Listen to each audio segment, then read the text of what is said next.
Imagine a world without language.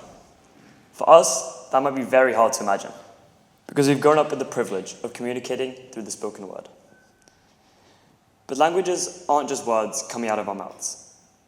Each language is a piece of history that we can learn from, a fragment of time that lets us explore different cultures. But by a show of hands, who here has heard of a dying language? Well, a dying language is one with so few fluent speakers that it's almost extinct. And UNESCO estimates that a language dies every 2 weeks, and that of the world's 7,000 languages, 40% of them are endangered. So today, I'm going to help you guys understand just how underappreciated languages are, and what we can do to make sure that dying languages don't just disappear.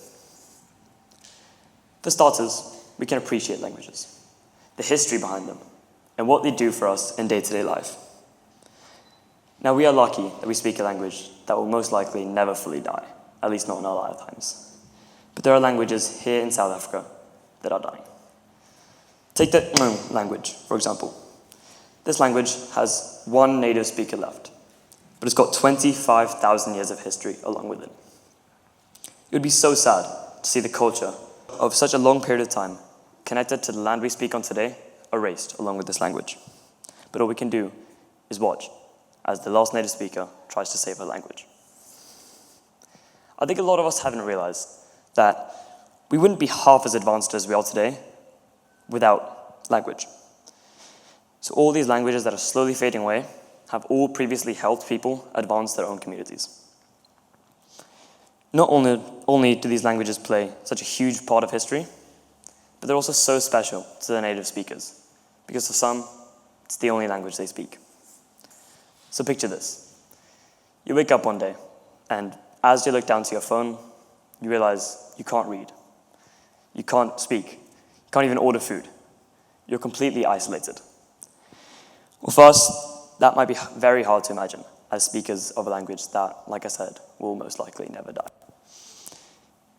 But people have actually lived like this, and it's just another reason that we should raise awareness of these pieces of history that we call language. Now, for speakers of languages like this, their only hope is that someone sees how an important aspect of history shouldn't just disappear. And we're very lucky to have some historical documents of certain dying languages, like Old English or Latin, because they give us such important information as to what life was like back then. Because imagine learning about history without these language documents. There'd be so little to learn about, because we wouldn't know half as much as what we know about history without these. Now, although some languages may not seem like they affect us in the slightest, it's important to appreciate just how influential they have been to the society we've created today. Roads, economies, big buildings, small buildings, and those phones in your pocket today, all created with communication through language. Gratitude is what I'm asking for, I guess. Gratitude for something that is overlooked and underappreciated every single day. Now, sometimes I find myself just looking at the words in the English dictionary and really thinking about them.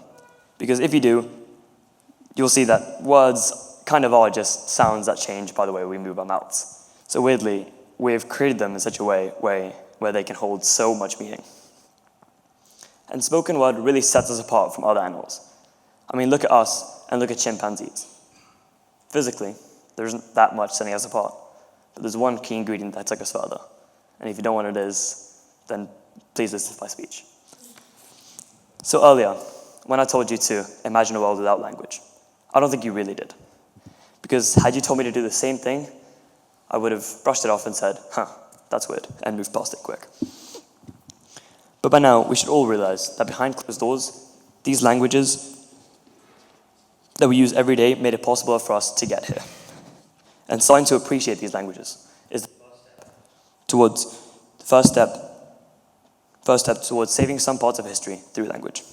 Because appreciation can lead to interest to research, and research is the key that will help us unlock these languages, use them as a tool to research these different cultures. Languages affect us all, whether it's one close to home or one unheard of to you. A dead language equates to a dead part of history. And without language, aren't we all just chimps on 2 feet? Thank you.